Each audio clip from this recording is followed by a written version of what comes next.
weil das Intro jetzt länger war als mein Leben, zeige ich euch jetzt ganz, ganz schnell die, Devs, gegen was wir gespielt haben. Wir haben wieder gegen Partykus, ja, hatten wir ja den ersten Special Siege auch. Grüße gehen raus und, ja, ich glaube, da hat sich jetzt nicht sehr viel geändert zum ersten Mal. Aber wir gucken einfach mal, was ich angreife. Und das ist mir so ganz prächtig sofort ins Auge gesprungen. Da habe ich mir direkt gedacht, da gehe ich damit rein. Natürlich, ich habe normalerweise auch den Affen, also den Feueraffen manchmal auf Will. Das kann man machen, wie man möchte, aber ihr seht, das Prinzip ist einfach, wie man das machen kann. Und man kann natürlich auch noch, den Feuer-Djinn nehmen als Ersatz, weil der kann auch keine Debuffs bekommen. Also, ne, damit ihr Bescheid wisst. Falls ihr den Feueraffen nicht habt, dann könnt ihr gerne den Feuer-Djinn auch benutzen. Kommt einfach aufs selbe raus, macht ihn einfach tanky und fertig. Wie gesagt, der kann im First, Turn auch keine Debuffs bekommen. Und da wie ihr seht, man spielt es einfach nur noch aus. Ja, ich finde es einfach super. Beziehungsweise es ist jetzt nichts, was ich mir, ausgedacht habe. Deswegen, ich sage ja, man kann das sehr, sehr gerne auch mit dem Feuer-Djinn spielen. Ihr dürft halt nur nichts anderes nehmen, wo ihr eventuell gefährden könntet, dass der Wasseraffe, auf die anderen 2 Units geht, auf die Adriana oder die Regner. Und ich muss für meinen inneren Monk, so, ihr wisst Bescheid. Schauen wir für die nächste auf. Da war ich dann heute definitiv, schnell unterwegs mit dem Snipe.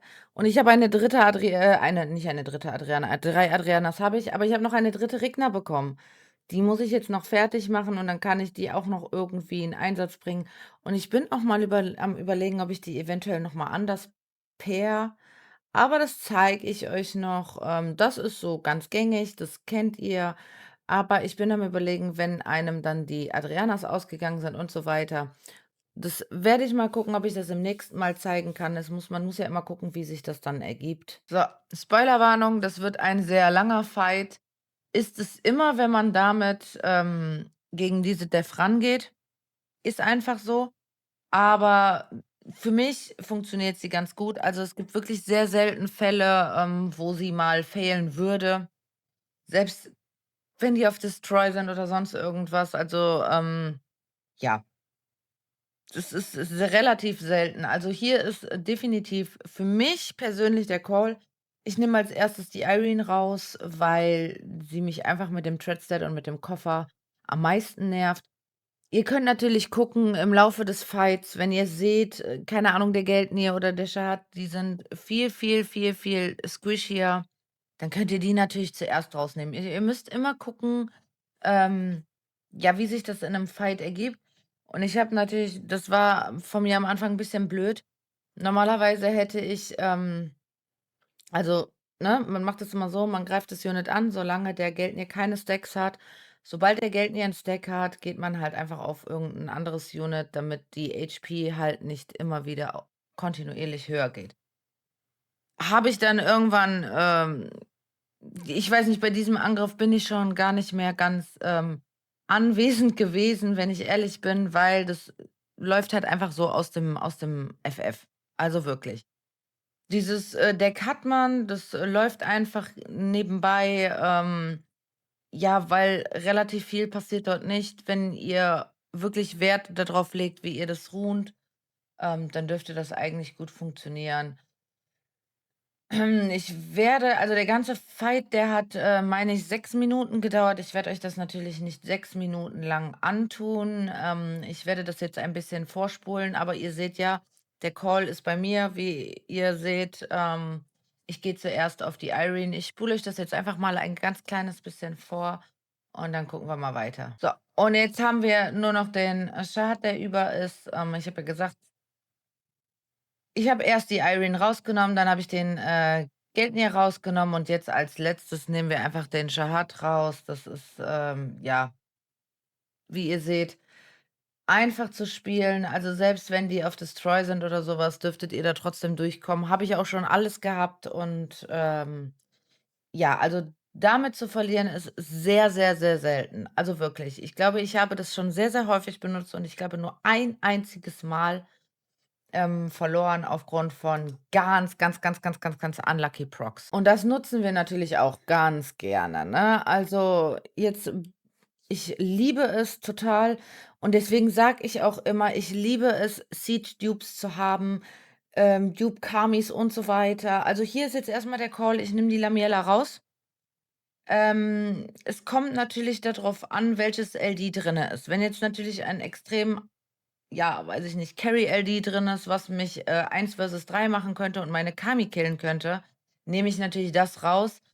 Dann, halten meine Units definitiv so 'n Lamella-Schlag auch aus und, gut, dadurch, dass der Byung ja auch crittet, wäre die Kami dann auch free von den Debuffs der Lamella.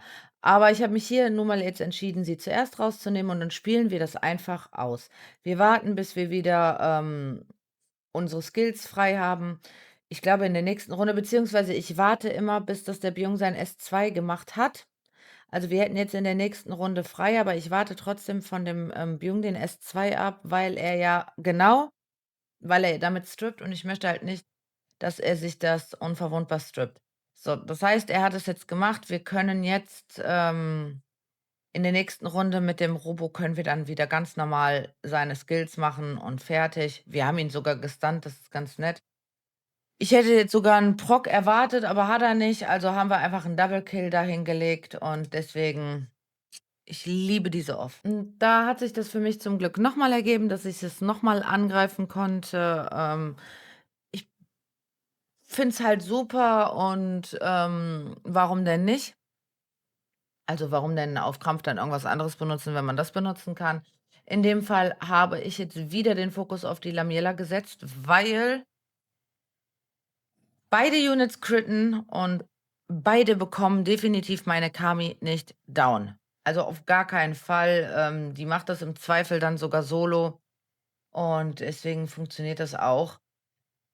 Also, ich meine, ich habe sie auf Destroy und, ja, sie kann den Shazam halt einfach in, Schacht halten. Das funktioniert dann ganz gut. Also, wie gesagt, das wäre jetzt kein LD, was ich rausnehmen würde. Da gibt es eigentlich relativ wenige.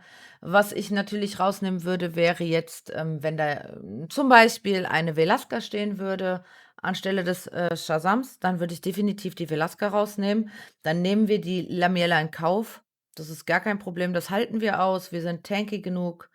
Deswegen also, da würde ich zum Beispiel die Velasca rausnehmen und nicht die Lamiela. Aber das müsst ihr dann situativ bedingt, selber entscheiden. Ich persönlich, finde das super gut und ich freue mich auch, wenn ich weitere Dupes kriege. Also, von Konrad Robo habe ich jeweils 10 Stück von beiden. Kamis habe ich leider keine 10, aber, 3 Stück und das ist auch vollkommen in Ordnung. Finde ich klasse. Was sagt ihr dazu? Benutzt ihr diese Off, oder benutzt ihr die abgewandelt? Es gibt sie ja auch noch mit Lurcher zusammen. Da kann man die zum Beispiel auch benutzen, zum Beispiel gegen Moors. Ganz, ganz gut gegen diese ganzen Devs mit Moor. Da kann man dann anstelle des Robos nimmt man den, Lichtbären, den Lurcher. Jetzt habe ich mich natürlich ein bisschen heimisch gefühlt. Ich liebe Snipe. Tut mir leid, ihr habt mich erwischt. Aber es hat sich halt einfach wirklich ergeben, ne? Also, ich meine, jetzt seid mal ehrlich, es hat sich ergeben. Es würden jetzt einige sagen: „Nein, wie kannst du denn Sonja into Giselle nehmen?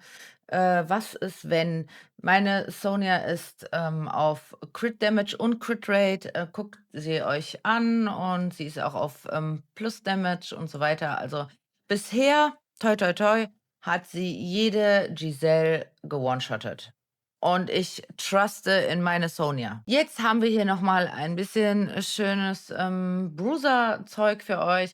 Normalerweise habe ich anstelle des Komars den Rakuni dabei, aber ich habe mir heute mal gedacht, einfach damit ich's noch mal 'n bisschen, ja, weiß ich nicht, also ich nicht tankier, mein Rakuni ist ja auch ganz gut, aber einfach für den Benefit. Ich fand, da hat der Kumar jetzt ein bisschen besser reingepasst und, ja, dadurch, dass ich ihn ja jetzt als Dupe gezogen habe und auch festgehalten habe, ist es vollkommen in Ordnung, wenn ich ihn da mit reinpacke. Weil, ja, ich persönlich finde, die können halt dann auch einiges noch so machen. Dort ist jetzt kein Heal mit drinne oder sonst irgendwas, wo wir drauf achten müssen, großartig. Also, außer das bisschen da von der Triana, aber ich rede jetzt wirklich von einem richtigen Supporter, denn da ist keiner drinne. Und, ja, also, ich persönlich finde das einfach besser als mit dem Rakuni, aber das kann natürlich jeder selber entscheiden, wenn er, die Units so nicht hat. Wichtig finde ich aber, dass halt, Wähler und Bayek zusammen sind. Also, das ist persönlich so meine Empfehlung, aber es gibt natürlich auch noch ganz andere, mit Rakan zusammen, mit Nora zusammen. Also, da sind eigentlich ist der Spielraum relativ, weit offen und ich werde mal schauen, ob ich da auch noch mal was Neues bauen kann. Vielleicht dann mit Rakan und Nora zusammen und so weiter. Das kann ich euch dann auch noch alles zeigen. Kommt halt immer auf die Dev an. Also, eigentlich wollte ich's ja nicht mehr benutzen, ne, nachdem es bei mir jetzt schon zweimal gefailt hat generell. Aber ich soll ja believen, diese Off ist gut. Ich weiß nicht, ob es vielleicht an meinem Bild liegt, aber also, ich persönlich finde, ich habe die eigentlich relativ gut gerunt. Vielleicht könntet ihr mir dazu ja noch mal was sagen. Ich habe ja schon mal danach gefragt, habe es dann wieder umgeändert und. Oder vielleicht laufe ich dann wirklich also, meistens verliere ich ja damit gegen, die ganzen Eche-Devs dann. Und ich gehe davon aus, dass die wirklich mittlerweile dafür ausgelegt sind, das zu trappen und sind dann halt auf Damage mit ich benutze ja jetzt das nicht mehr dagegen, ich habe ja jetzt was anderes dafür, aber ich glaube, daran wird's liegen oder also, was sagt ihr? Also, ich bin da ein bisschen, ratlos. Oder spiele ich das dann einfach falsch oder habe ich die Monster einfach falsch gerunt? Bin ich das Problem oder laufe ich dann einfach wirklich, mittlerweile in Traps rein, weil viele die Units halt auf Full Damage spielen und genau dagegen trappen? Ich weiß nicht.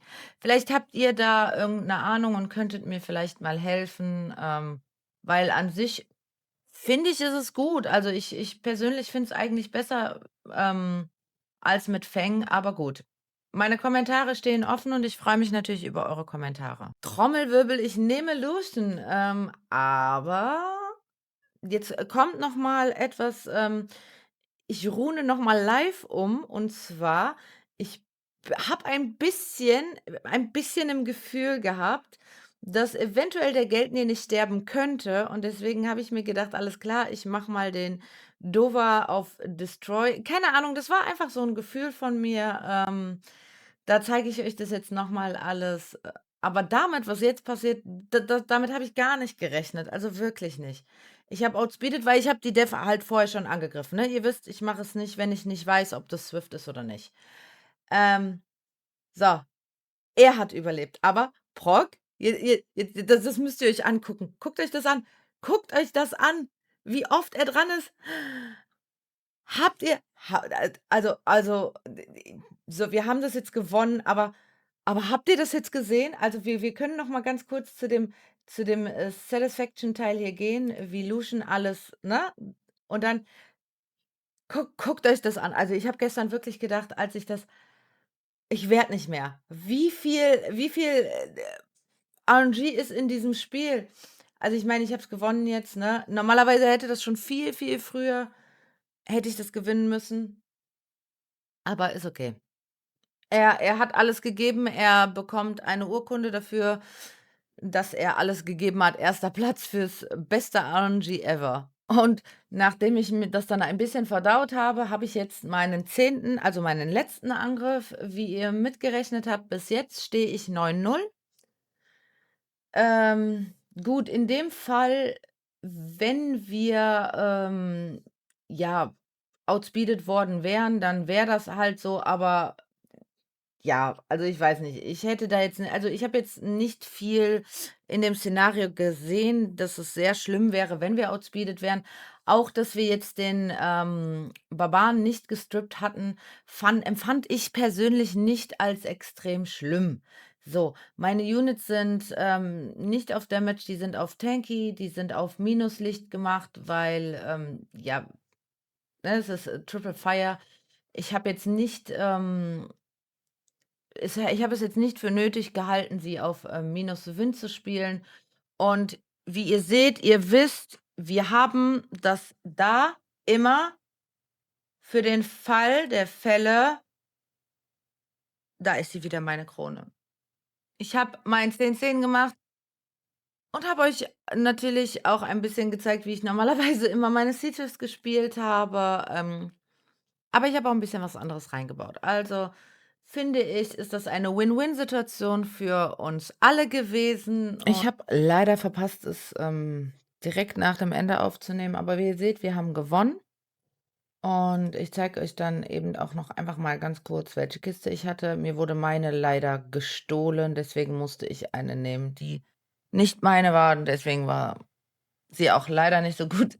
Nein, Spaß beiseite.